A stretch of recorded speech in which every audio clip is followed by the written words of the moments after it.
Great. Good morning and welcome to Be Better at Business TV. I'm Jamie Gorman with Sigma Business Management, and we're here this morning with John Stewart of Vantage Economics. Morning, John. How are you? Good morning. Good. How are you? Why don't you start, John, by just telling us a little bit about Vantage Economics, kind of what you do and what your background is a little bit. Well, I'm an economic consultant, which basically makes me a data guru for businesses. Okay. I've been an economist for over 20 years now, had experience with the Department of Labor, but now working mostly with private firms, doing a lot of forecasting with them, a lot of strategy analysis, doing a lot of projections, risk analysis, and the like. Good. And I know you have your blog also at VantageEconomics.com, so yeah. That's great.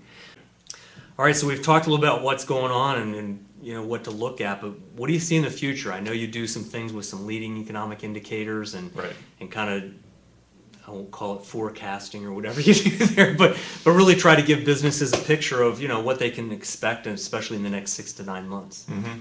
Well, yeah, as you said, I have a leading economic indicator. It remains positive, but it's still showing anemic growth. Right, so it's very slightly positive. It's slightly positive, that's right. And so that does, again, it indicates that we are going to see growth. I don't see a recession, right. But it's going to continue to be a struggle. So like I said before, one of the things that businesses can do if you're trying to project forward what's going to happen, again, you can average what you've seen over the last 2 years for the first 9 months, and that's essentially what you're going to get. I'm a little optimistic because we've seen some numbers that have come out that have shown that we might see a little bit of an increase in personal consumption. That is, you and I going out and buying, coffee or going to a movie or these different types of things.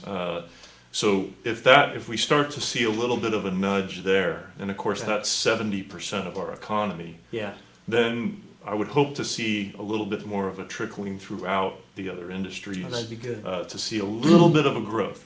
Not a whole lot. We can't get ahead of ourselves. Yeah. But I'm I don't want you being too optimistic. Yes, no, you can't. You can't. I don't want you being too optimistic. I mean, when some of my compatriots have nicknames like Dr. Doom, you can't be too optimistic as an economist.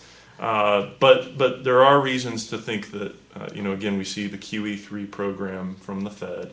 That's going to be somewhat stimulative. But it's not going to create this huge growth going into the fourth quarter. There are some of those headwinds. So when you look at inflation, I think that's going to be pretty close to 2% for the year.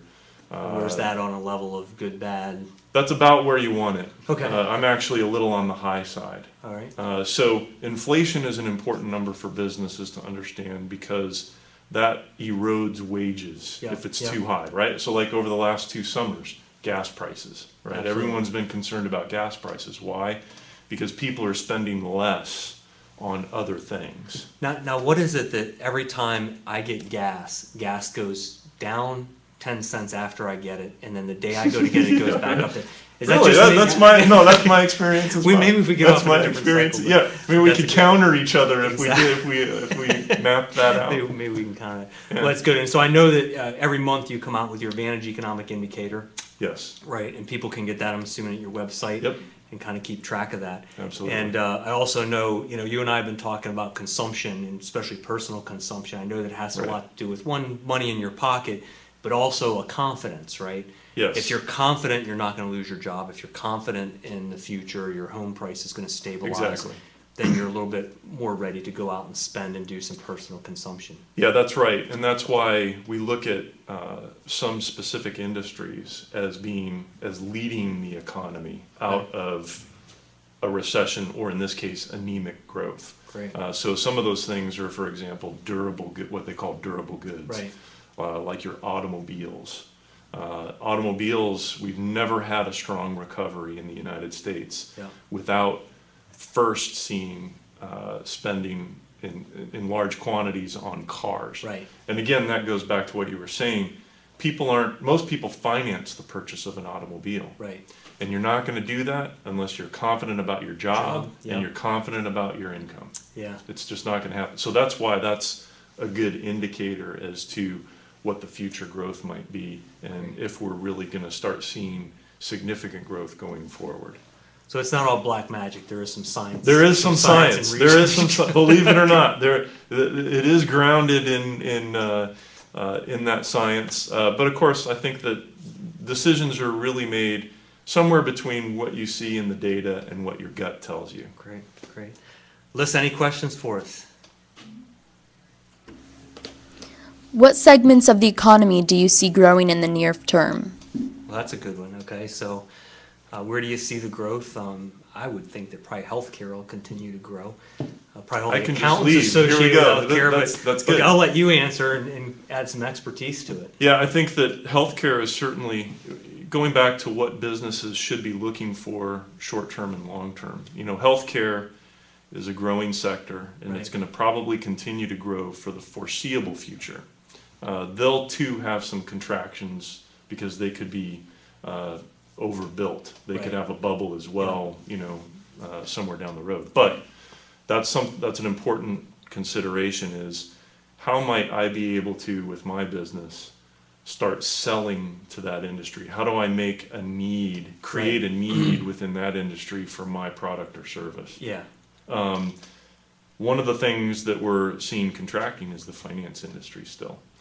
They got too big for their britches. Not too big to fail, although that's been the definition, but in other words, they were using too much human capital and physical capital to do what they did. Yeah. So they're still seeing, you know, when you look at the monthly jobs numbers, they're still seeing contraction in their employment, yet their revenues continue to rise. The same was true in manufacturing. Revenues have risen over the last 30 years, but over the last 30 years, we've continued to see regular contractions in employment.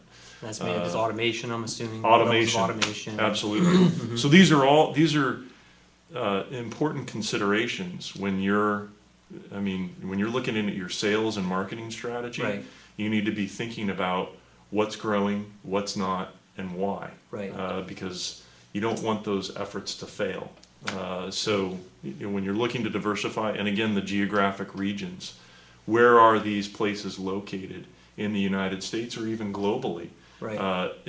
Naturally those areas are going to grow. So if you're looking at your business and trying to figure out, I want to open an office somewhere. Right.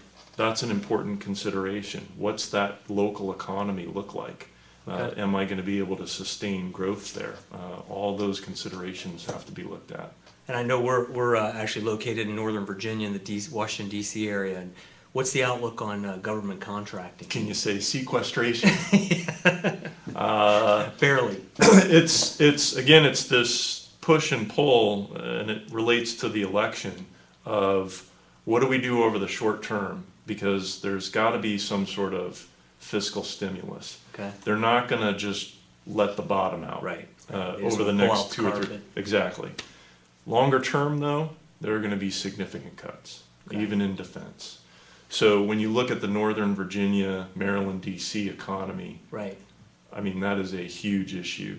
I've spoken to a couple businesses about how nervous they are. Right. I mean, they are petrified because they lose 1 or 2 contracts and it's done. Yeah. So that parallels what we were talking about before with healthcare. How do I, as a contractor, make whatever it is that I do applicable to some private industry? Yeah. And that's the key issue from a marketing and sales standpoint right now for most of those federal contractors, or even state and local contractors. How is it that I make the private sector need this? Okay.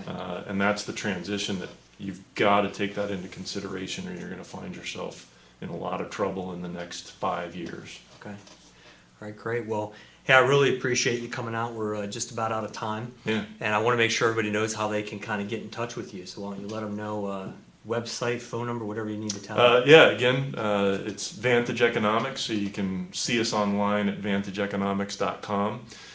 You can reach us on the old telephone as well. Okay.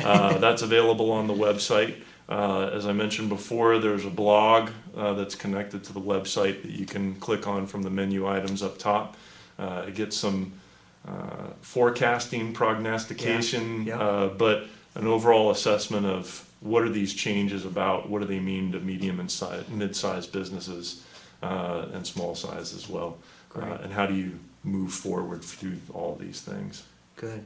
Well, yeah, once again, thanks for coming. And I love working with John, because one of the things he does is, I work with businesses for planning and marketing and those types of things, and the economy is one factor in that. And so just things like, hey, if we see something in the healthcare industry, but we're over here in the government sector, right. What can we do to maybe create a channel and to create and go into different markets, and how do we change our marketing and our specific advertising and make those daily decisions that kind of fit into that plan that's going to transition you to help you be better at business, and that's what we're all about. Absolutely. So we'll see you next week, next Friday morning, 11 a.m. Eastern Time, here on Be Better Business TV.